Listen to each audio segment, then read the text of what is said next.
판매 쪽으로는 상당히 큰 행사가 있었습니다. 직판협회, 직판산업협회, 옛날에는 방문 판매협회로 시작을 했던 직접 판매, 다이렉트 셀링이 그 세계 임원들이 한국에 35명 정도가 왔어요. 각 나라에서. 그래서 이제 한국은 방판협회, 직접 판매 산업협회가 출범한 지 30주년이 되는 날이었고, 그래서 이제 그 임원들을 한국으로 초청을 해서 이제 서울에서 행사를 2박 3일 동안 가졌습니다. 거기에 이제 저희 회사도 한국 직접 판매 협회에 가입이 되어 있기 때문에 이제 초청을 받았고요. 제가 한국 직접 판매 협회 부회장입니다. 부회장. 한국. 예.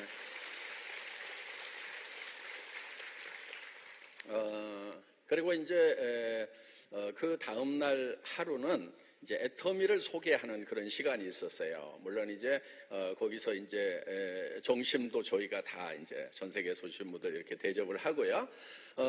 그런데 제가 거기서 한 40분 정도 이제 특강을 했는데 전 세계에서 오신 DSA의 임원분들이 전부 다 제 팬이 됐다는 거 아닙니까? 강의 끝나고 나니까 저 보세요. 제 명함 받겠다고 막 줄을 서고, 예. 저분들이 세계적인 다 고물급들이에요. 예. 근데 제가 이렇게 고물급들을 딱 줄 세우잖아요. 예. 서라고 한 건 아닌데 줄을 서시더라고요. 자랑이라고 하고 있는 얘기고요. 예.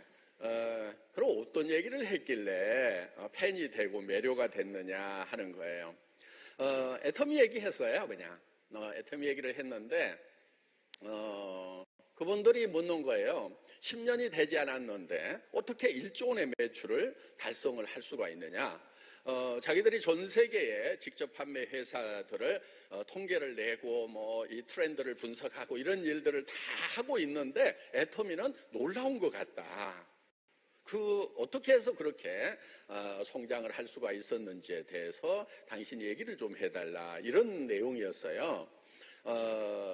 그래서 제가 이렇게 얘기를 했죠. 원리 원칙은 매우 단순하다. 저희는 애터미가 이렇게 성장할 수 있었던 것은 그냥 좋은 제품을 싸게 팔았기 때문에 가능했다. 끝. 이랬거든요. 예. 이제 질문이 쏟아져 들어오기 시작을 합니다. 정말 좋은 제품을 싸게 판다는 것이 말로는 쉽지만은 그게 실현되려고 하면은 쉬운 것은 아니지 않느냐. 다른 회사들도 그렇게 하고 싶어 하는데 그렇게 못하고 있지 않느냐. 그래서 제가 이제 제기하는 고용 할인 매장에 하고 경쟁을 해서 그들과 경쟁을 해서 품질과 가격 면에서 이기겠다는 생각을 가지고 출발을 한 회사다. 우리 직판 업계가 발전을 하려고 하면, 이 파이가 커지려고 하면은 다른 유통 라인하고 경쟁을 해서 이겨야지 이 안에서만 경쟁하고 있는 거 별 의미 없다고 생각을 한다. 그래서 제가 무슨 얘기를 했냐면은 이 네트워크 마케팅을 빅 비즈니스라고 얘기를 한다. 여러분들도 그렇게 얘기하고 있지 않느냐. 그런데 나는 거기에 대해서 100% 동의하지 않는다. 자, 이 네트워크 마케팅이 직접 판매가 사실은 역사가 60년이 훨씬 넘었다 이거예요. 그런데 전 세계적으로 150조 정도밖에 매출이 되지가 않아요. 그런데 훨씬 뒤에 생긴 여러분들이 잘 알고 있는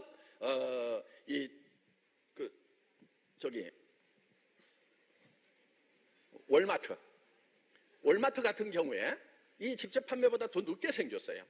그런데 지금 월마트 한 회사만 해도 550조예요. 그러면 이게 지금 월마트한테 진 거예요, 이긴 거예요? 쳤잖아요. 아마존이라는 회사도 그 후에 한참 후에 생겼어요. 그런데 그 회사도 500조 단위예요. 그러면은 역사도 훨씬 더 오래됐는데 실제로 매출은 150조밖에 안 돼. 전 세계 어떤 한 회사 매출도 안 되는 이걸 가지고 어떻게 이게 빅 비즈니스라고만 얘기를 하고 있느냐.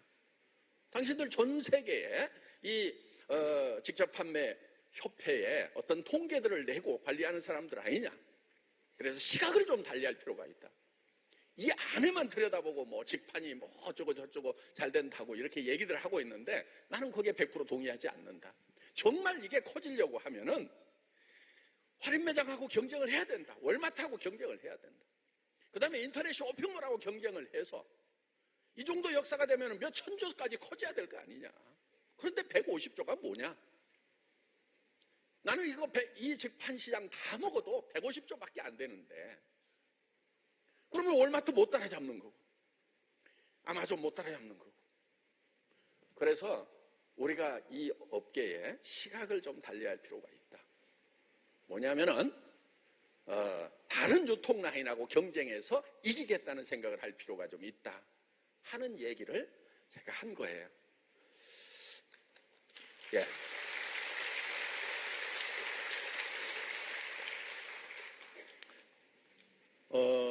좀 쓴소리를 한 거죠, 어떻게 보면은. 그런데 그분들이 공감하는 부분이 있었던 것 같아요. 예. 쓴소리 한다고 저를 싫어하는 게 아니고 우리가 미처 못 봤던 부분들을 당신이 얘기해 주는 것 같다 하는 그런 이제 눈빛으로 쫙 이렇게 끌려오는 것을 제가 느꼈습니다. 네. 그리고 이제 그러면은 좋은 제품을 그렇게 싸게 팔려고 하면은 말은 쉬운데 구체적으로 어떻게 해야 되느냐 하는 거예요. 그러면 이제 직원들이 잘 해줘야 될 건데 당신은 어떻게 하고 있느냐 하는 거예요. 어떻게 경영 관리를 하고 있느냐 그걸 좀 얘기를 해달라고 그래서 제가 이렇게 얘기를 했어요. 저는 경영 관리를 하지를 않습니다. 경영 관리를 하지를 않습니다. 제가 도리어 직원들에게 우리 이제 관리하고 감시하고 이런 거 좀 하지 말으라고 얘기를 합니다. 그래서 우리 직원들은 그냥 놔먹입니다. 이렇게 얘기를 했어요. 놔먹입니다. 자, 우리 입사를 처음에 하면은 저희는 직급도 회사에서 부여하는 것이 아니고 자기가 자기 직급을 정해요. 신입사원도 과장을 달든 부장을 달든 회장을 달든 상관없어요. 명함 팔 때 자기 마음대로 파라고 그래요. 자, 일도 이렇게 딱 주지를 않아요. 업무 분장을 하고 직제를 편제해서 책임과 권한의 범위를 정하고 이런 거를 못하게 하는 거예요. 그냥 놔두는 거예요, 가만히. 그리고 놀다가 일이 보이면은 그때 하고 안 보이면은 계속 놀아라 이런 거거든요. 그러니까 이제 그분들이 묻는 거예요. 아니 그러면 계속 일 안 하고 놀기만 하는 사람도 계속 월급 준다는 얘기냐? 그래서 제가 yes 그랬죠. 예. 그렇게 한다 이거예요. 아니 그럼 일이 되느냐? 그런데 된다 이거예요. 사람들은 사람은 관리하고 감독하고 감시를 해야만 일을 하지 원래 일을 싫어하기 때문에 그렇게 관리하고 감독하고 감시하지 않으면 안 된다고 생각을 하는데 나는 그렇게 보질 않는다. 사람들은 노는 것보다도 일하는 걸 더 좋아한다. 노는 것은 잠깐은 재밌는데 평생 놀으라고 그러면 어때요? 평생 일은 하더라도 평생 노는 것은 진짜 죽을 맛이죠. 평생 노는 사람 보면 일거리 없나 하고 찾느라고 정신이 없어요. 그래서 사람들은 일을 하기를 좋아한다. 나는 그렇게 본다. 단 전제 조건이 있다. 그럼 일을 싫어하는 사람도 있지 않느냐? 그거는 이유가 있다. 일을 시켜서 하면은 하기가 싫은 거다. 그러니까 의사결정권을 자기가 가지고 있어야 된다 이거예요. 뭐를 할 건지도 자기가 결정을 하고 어떻게 할 건지도 자기가 결정을 하도록 내버려 두면은 자기가 결정해 가지고 하는 일은 그 일처럼 재밌는 게 없다 하는 거예요. 그런데 아무 결정을 못하게 하고 싫은 일만 하라고 그러니까 이게 머리는 딴 데 가버리고 몸만 움직이려고 그러니까 고달프다 하는 거예요. 그래서 애터미의 임직원들은 일이 보일 때까지 놀으라고 한다. 그러면은 정말 끝까지 일을 못 찾는 사람 안 쫓아낼 거냐고 그래서 우리는 정년 보장이다. 그랬더니 이제 손드는 사람이 생기더라고요. 애터미라는 회사에 한 자리 없냐고. 예. 그래서 DSA에 임원 정도 되면 애터미에서는 바로 채용해 줄 테니까 오라고 그랬더니 거기에 그 총회장 좀 되는 분이 있었거든요. 그분이 손을 들더니 한 자리가 필요한 게 아니고 35자리가 필요하다고. 여기 있는 사람들이 다 들어오겠다고. 예. 그러면 우리 각 나라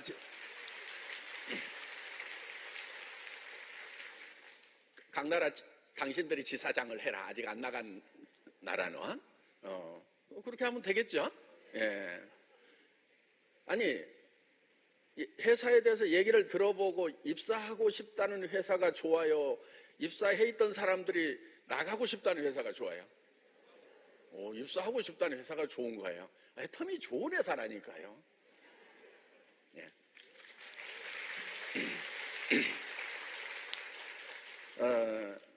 그런데 이제 당신은 어떻게 해서 그런 생각을 하게 됐느냐 저한테 이렇게 이제 묻는 거예요. 그래서 저는 직원이나 회원이나 우리 소비자나 애터미와 관련된 모든 사람들을 수단으로 생각하지 않는다. 목적으로 생각을 한다. 이 정도 얘기하면은 그 사람들 알아들어요. 예, 그 정도 알아들을 수 있는 수준의 사람들이 왔거든요. 그래서 이제 거기서 얘기한 내용이 뭐냐면은 바로 젖소 철학, 애기 철학을 얘기를 해준 거예요.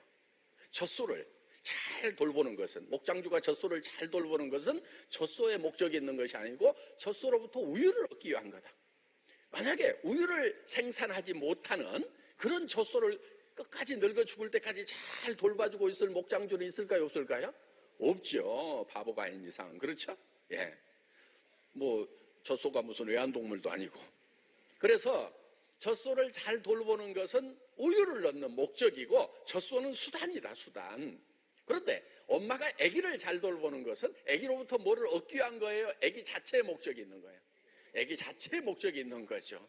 가끔 이제 얘 잘 가르쳐 가지고 노후 대책으로 이렇게 이제 하는 잘못된 경향도 있을 수는 있지만은 노후 대책 안 세워주는 아이들이라도 엄마들은 다 잘 돌봅니다. 그래서 우리는 고객을 대할 때 애텀이라는 회사가 잘 되는 수단으로, 도구로서 고객이나 직원들을 사용하는 것이 아니고 우리 직원 자체가 잘 되는 것이 목적이고 우리 애터미의 회원 자체가 잘 되는 것이 목적이고 우리 소비자가 잘 되는 것이 저는 목적이다 하는 거예요. 그리고 우리 제품을 공급해주는 협력업체도 잘 돼야 된다 이거예요. 그래서 애터미의 경영 목표 1번은 고객의 성공이다 하는 겁니다. 사원 1번은 영혼을 소중히 여긴다 하는 거예요. 그건 사람을 소중히 여긴다고 하는 거예요.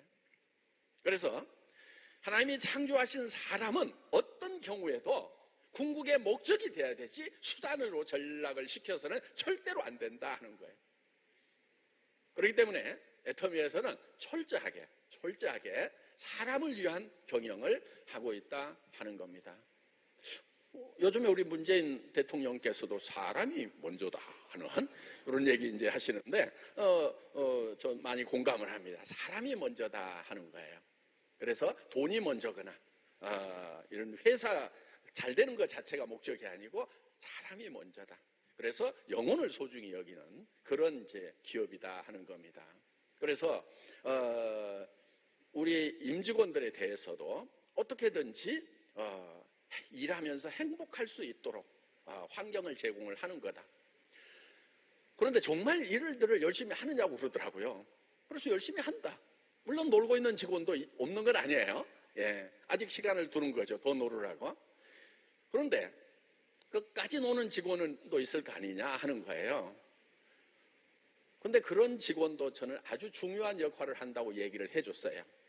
자, 그렇게 놀고 월급값도 못하는 직원이라는 것을 저만 아는 게 아니고 전 직원이 다 알겠죠. 그렇죠? 예, 전 직원이 다 알아요. 자, 그 직원의 중요한 역할이 뭐냐면은 조직을 안정시키는 거예요. 저렇게 일을 안 하고 저렇게 일을 못하는 저 직원도 애텀이라는 회사에서는 쫓겨나지 않는 걸 보니까 내 자리는 망고강산이구나. 나는 애텀이라는 회사만 잘 되면은 내 평생이 보장이 되겠구나. 그러니까 어떻게든 살려고 막 옆에 사람들 밟고 가고 내가 일 잘했다는 걸 주변에게 막 홍보해가지고 막 드러내려고 하고 이런 거 하지 않고 뒤에서 꾸준하게 열심히 정말 회사를 위하는 마음으로 일만 하고 있으면은 내 평생이 보장이 되는구나 하고 이렇게 알려주는 아주 중요한 교재가 바로 일 못하고 월급 받아가는 사람이다. 그 사람을 버려야 되겠어요? 계속 안고 있어야 되겠어요? 안고 있어야 되는 거예요. 자, 이쯤 가면은 이제 이 회장이 보통 이 사고를 가진 사람이 아니구나 하고 이제 소소히 이렇게 아주 매력이 있네 하고 이렇게 이제 빠져들기 시작을 하더라 하는 거예요. 그러면서 이제 뭐 얘기가 이제 원래 30분밖에 시간이 없었어요. 그런데 이제 40분 하고 막 질의가 나오고 그래가지고 한 50분 이상 되고, 그 다음에 이제 점심을 먹으면서 한 19명 이렇게 진짜 헤드 테이블에 이렇게 이제 앉아가지고 같이 이렇게 얘기를 하다 보니까 한국 정치 상황에 대해서 굉장히 궁금한가 봐요. 문 대통령하고 김정은하고 이렇게 만났는데 어떻게 될 것 같냐고. 얘기를 좀 해줘야 되겠죠. 그렇죠? 네. 거기 한국 사람 저밖에 없으니까 잘 될 것 같다고 얘기를 했어요. 그런데 지금 한국 대통령이 북한 지도자를 만나는 게 3번째 아니냐. 그런데 2번이 다 만나고 별 의미가 없었지 않느냐. 3번째라고 잘 된다는 보장이 있느냐. 그래서 하여간 잘 될 것 같다는 얘기를 좀 해준 거예요. 그러면서 그렇게 얘기를 하다 보니까 이제 거기에 이제 지금 트럼프 대통령이 하고 있는 아주 중요한 전략이 하나 있다. 그게 티포텍 전략이다. 이성년 박사님한테 강의 들으셨죠? 티포텍. 예. 이 정도 그 전문 용어를 쓰면은요, 거기 앉아 있는 분들 중에 절반은 그걸 의미를 알고 절반은 모르더라고요. 눈빛을 보니까. 예. 티포텍 전략에 대해서. 그러니까 티포텍 전략이라고 하는 것은 어떤 거냐면, 여러분들 사업할 때도 활용이 되는 거예요. 티포텍 전략은 우리의 목적이 무엇인지를 정확하게 알려주는 거예요. 우리가 뭐를 하려고 하는지를 정확하게 알려주는 거예요. 그게 뭐냐면은 북핵 폐기, 완벽한 폐기, 그 다음에 돌이킬 수 없는 폐기. 우리는 그것을 바란다. 그게 목적이다 하고 완벽하게 알려주죠. 자, 그렇게 했을 경우에는 어떤 보상을 해주고, 그렇게 하지 않을 경우는 어떻게 하겠다는 것을 명확하게 알리는 거예요. 그 다음에 이쪽에서 의도했던 대로 좋은 방향으로 가면은 거기에 대해서 보상을 해주고, 좋지 않은 방향으로 가면은 예고했던 응징을 그대로 하는 거예요. 그러면서 핵 폐기에 대해서 얘기를 하는데 저쪽에서 반응이 없으니까 한국에 막 항공모함 3대를 몰고 왔죠. 그렇죠? 예? 전략 폭격기가 막 뜨고, 그 정도 되면은요, 항공모함 3대 정도가 뜨면은 이제 북한은 완전히 그냥 초토화가 되어버릴 수 있는, 도시라는 도시는 그냥 다 완전히 불바다가 순식간에 될 수 있는 그런 이제 전력이라는 것은 세계적으로 다 인정을 하고 있는 겁니다. 거기에다가 이제 전략 핵들이 있죠. 아주 조그만한 핵폭탄 같은 걸로 이제 정밀 타격을 해버린다든가 하는 이런 부분들. 그런데 그것이 몇 분 안에 끝나버리는 거예요. 그냥 순식간에. 그러니까 저쪽에서 막 포탄 쏘고 뭐 할 거 아니냐 뭐 이런 것까지도 하는데, 그것까지도 행동에 옮길 수 없을 만큼 빠른 속도로 때려버리겠다 하는 그런 이제 내용들이에요. 제가 얘기해 준 내용이요, 다 맞는 얘기는 아니에요. 시사평론가마다 다 다른 내용인데 하여간 그런 얘기를 해줬다 이거예요. 예. 그러다 보니까 이제 김정은 위원장이 중국으로 빨리 쫓아갔죠. 시진핑 형님한테 미국이 어때요? 진짜 때릴 것 같아요. 미국이 진짜 때리면 형은 어떡할래요? 이제 이렇게 물어본 거죠. 네. 그러니까 아마 대답을 이렇게 했을 거예요. 진짜 때릴 것 같다. 그럼 때리면 어떡할 건데요? 못 나선다. 아마 이렇게 했던 것 같아요. 예. 왜냐하면은 지금 한국하고 중국하고의 무역 거래량이 어마어마해요. 그리고 한국에 반도체가 없으면은 중국의 이제 전자산업 자체가 거의 다 무너져 버리는 거고, 또 중국에서 생산되는 제품을 한국에서 엄청나게 써주고 있고, 아마 우리가 중국의 무역 거래량의 전 세계 3위인가 이렇게 될 거예요. 그러다 보면은 그 다음에 이제 미국하고 전쟁을 하게 되면 미국에다 물건을 팔아요, 못 팔아요? 하나도 못 팔죠. 그 다음에 한국에도 물건 못 팔죠. 예. 그리고 전 세계 나가 있는 중국 사람들, 미국에 가 있고 뭐 어디 가 있고 돈 벌어서 뭐 이렇게 하는 사람들 다 이제 간첩 막 오인 받아갖고 추방될 수가 있고, 그렇죠? 한국에서 중국 관광 가는 거 완전히 다 끊어지죠. 전 세계에서 자유국가에서 가는 거 막 다 끊어지죠. 그러면 중국의 경제가 내려앉을 수도 있다 이거예요. 그렇기 때문에 중국의 경제가 그렇게 탄탄한 것은 아니에요. 지금 이렇게 한국의 경제는 상당히 탄탄합니다. 지금 뭐 가전 같은 경우도 지금 엄청난 경쟁력을 가지고 있고, 스마트폰 세계 최고고, 자동차 지금 중국은 하나도 지금 밖에다 못 팔아요 지금. 근데 한국은 전 세계에다가 지금 자동차를 팔고 있고, 조선도 무너진 것 같은데 다시 건재한 그런 이제 실력을 발휘하고 있고, 건설, 이런 면에서 세계적인 경쟁력을 가진 기업들이 한국은 탄탄하게 버티고 있어요 지금. 그런데 중국은 내부에다가 좀 팔아가지고 시장이 크다 보니까 좀 이렇게 지금 돌아가고 있는 그런 상황인데, 이게 중국 경제에 어떤 타격을 줘버리면은 이제 회복하는데 엄청난 시간이 걸리기 때문에 못 나설 것 같다, 이렇게 얘기를 했을 것 같아요. 나선다고 했을 수도 있고요. 예. 그러니까 이제 이쪽으로 이제 내려와 가지고 이제 제인이 형 그러면서 이제 이렇게 어떻든 뭐 그렇게 이제 이렇게 돌아가고 있는데, 지금 한국은 좌우가 나눠져 가지고 정확한 전략을 구사하기가 굉장히 힘들어요.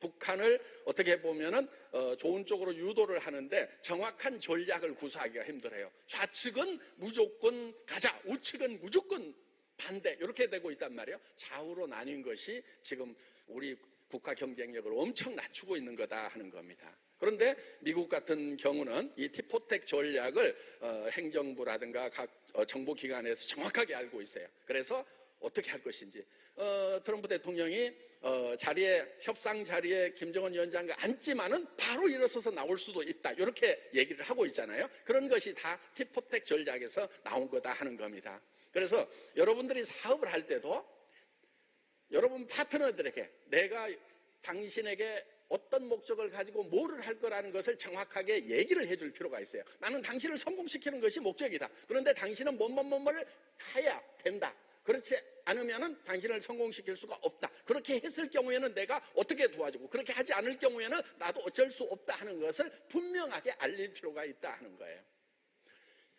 자, 그래서 이제 그런 부분들을 지금 이렇게 잘 해가고 있는데, 변수는 엄청나게 많지요.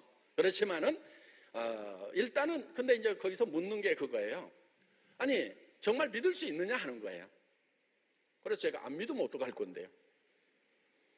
계속 분위기 나쁘게 갈 거냐 이거예요. 그래서 거기에 필요한 것이 뭐냐면은 불신의 유보다. 이거 굉장히 전문적인 용어예요. 불신의 유보. 그래, 지금 못 믿을 행동을 굉장히 많이 해서 믿을 수가 없어 상대방을. 그런데 그 못 믿는 것을 당분간 유보해주고 믿어주는 거예요. 여러분이 사업을 할 때도 마찬가지예요. 내 파트너 진짜 성실하게 일할 사람인지 착한 사람인지 믿을 수가 없어. 그런데 그 불신을 유보하고 당장에는 믿어주라 이거예요. 저는 우리 직원들도 마찬가지예요. 전 직원이 다 일을 잘할 거냐? 그렇지 않아요. 제 눈에도 막 이렇게 일 안 하는 직원, 못하는 직원도 보인단 말이에요. 그래도 저는 그 직원들에 대해서 일단은 믿어줘요. 불신을 유보를 해요. 그 대신에 이 못 믿을 행동을 하는 그때에 가가지고 거기에 대해서 틱 때려줘도 된다 이거예요. 자, 여러분도 마찬가지예요. 일단 주변 사람을 믿으세요. 주변 사람을 믿고 들어가야 되는 거예요. 믿고 여러분들이 다 올인해서 하세요. 그 다음에 못 믿을 행동을 할 때 그때 가가지고 탁 터치를 하는 거예요. 그런데 그 사람이 그걸 눈치채고 탁 돌아서면 그때 다시 또 믿어주고, 불신을 유보하는 게 필요한 거예요. 그런데 어떤 사람들은요, 처음부터 끝까지 세상에 믿을 놈 없다고 하는 경우가 있어요. 그런 사람들은 성공을 못해요. 그러니까 지금 제가 이렇게 얘기를 하고 있지만은 저 회장인들 믿을 수 있냐? 다단계 회사 회장이네? 말도 잘하네? 생긴 것도 뺀질뺀질해가고 사기꾼같이 생겼네? 이러면서 지금 몇 사람 보고 있는 사람이 있어요. 네. 그 사람은 성공을 못해요. 그러니까 일단은 못 믿을 어떤 증거가 발견될 때까지는 일단 믿고 들어가 보는 거예요. 이게 불신의 유보예요. 예. 그리고 여러분들 이렇게 이제 파트너들 리크루팅 할 때도 이 사람이 정말 이 사업을 할까? 믿을 수가 없네.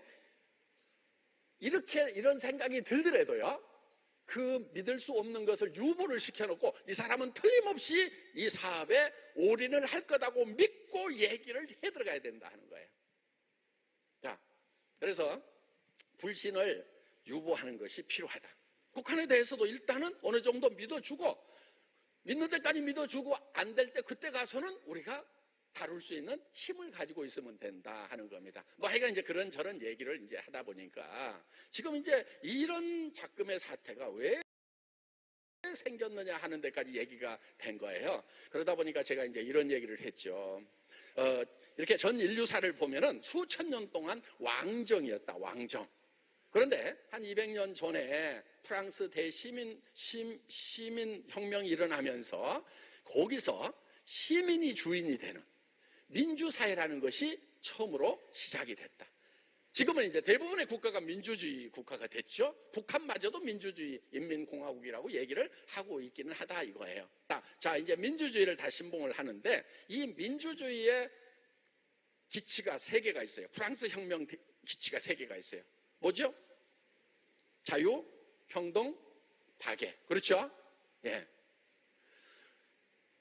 제가 프랑스 시민혁명에 대해서 얘기를 하니까요, 프랑스 DSA에서 오신 분이 눈이 이만큼 커져가지고 프랑스 사람도 대부분 잊어버리고 사는데 당신이 그걸 어떻게 알고 있느냐고 그래서 한국 사람들도 대부분 다 잊어버리고 산다. 어떻게 하냐는 거예요. 당신이 그걸 연구를 했냐고 그래서 아니 고등학교 다닐 때 배웠다. 근데 다른 사람들은 다 잊어버렸는데 나는 단지 기억을 하고 있을 뿐이다. 매우 존경하는 눈으로 이제 쳐다보더라고요. 왜? 아니 프랑스 시민혁명이 무슨 문해부흥이니 막 이런 르네상스니 뭐 이런 것보다도 훨씬 중요한 인류사에서 가장 중요한 이 포인트 중에 하나다 하는 얘기를 한 거예요. 왜? 왕정에서 민주사회라는 것이 처음 시작이 됐다. 그런데 이 시민 민주주의라는 것이 지금까지 잘 되었냐면 그렇지가 못하다. 자, 평등이 중요하다고 생각하고 평등만 하나 들고 뛰었던 나라들이 있어요. 소비에트 연방, 중국 그런 나라들이죠. 중공 같은 경우죠. 그렇게 해서 가지고 뛰었는데 과연 그 나라가 평등했는가 하는 거예요. 자, 자유가 중요하다고 자유라는 개념을 가지고 들고 뛰었던 그런 나라들이 있어요. 미국을 중심으로 해서 이제 남한이라든가 일본이라든가 이런 나라들이죠. 그런데 과연 모든 사람들이 다 경제의 자유를 얻었는가 하는 거예요. 일부의 사람들은 경제적 자유를 얻었지만은 많은 사람들이 자유를 못 얻고 있는 빈익빈 부익부 현상이 심화되면서 많은 문제를 안고 있다 하는 거예요. 물론 사회주의 경제하고 자본주의 경제하고 경쟁을 해서 누가 이겼냐고 얘기를 하면은 자본주의 경제가 이겼다. 판정성이라고 하는 것은 누구나 다 압니다. 그래서 이제 사회주의 계획 경제도 이제 자유경제 체제로 시장경제 체제로 지금 돌아온 것은 맞다 하는 겁니다. 자, 이 두 개념이 첨예하게 만나고 부딪힌 곳이 어디냐면 우리 휴전선이다 하는 거예요. 자, 이 문제를 어떻게 풀 거냐? 저는 근본적으로 푸는 방법은 프랑스 대혁명 때 바스티유 감옥에다가 아직 가둬놓고 가지고 오지 않은 것이 있다. 그걸 가지고 나와야 된다. 그게 박애라는 거다.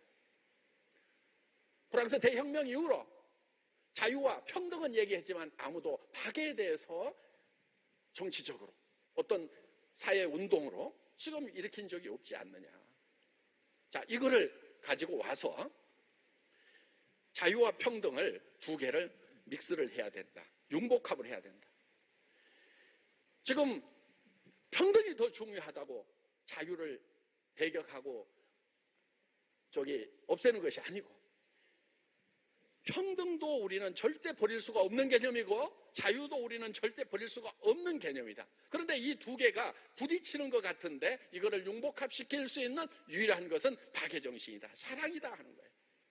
그래서 이 사랑을 가지고 남북의 문제를 풀어야 되고 전 세계의 빈부의 문제를 풀어야 되고 정치적인 문제를 이걸로 풀어야만 된다 하고 이제 그 박애 정신을 사랑에 대해서 이제 얘기를 했어요.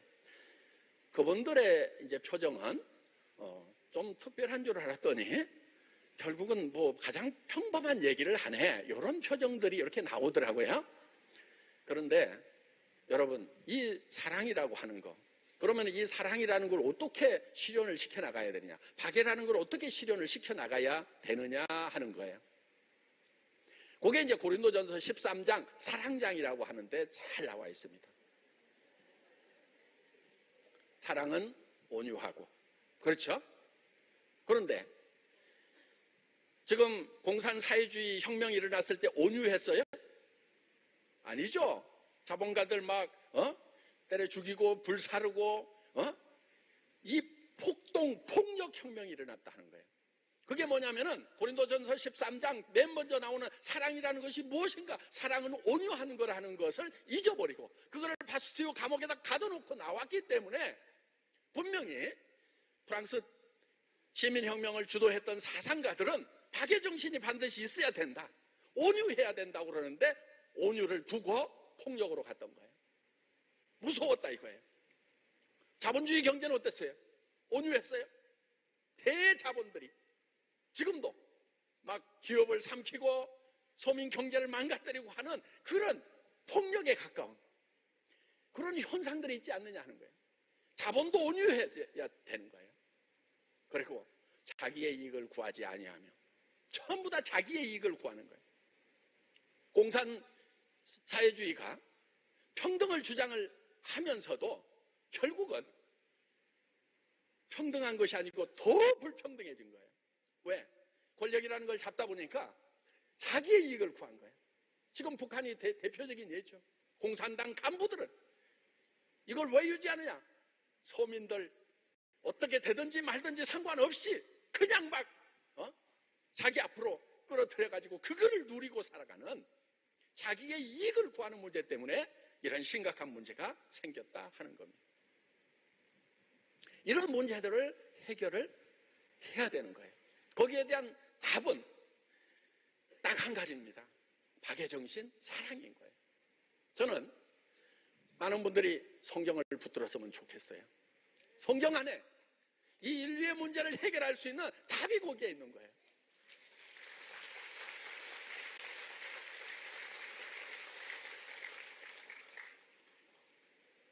이쯤 얘기하면 팬이 됐을까요? 안 됐을까요? 예, 막 줄 서가지고 명함 달라고 하면서요, 우리 프랑스에는 언제 들어오냐고, 들어오기만 하면은 이 애텀이라는 회사를 적극적으로 도와주겠다고 각국의 DSA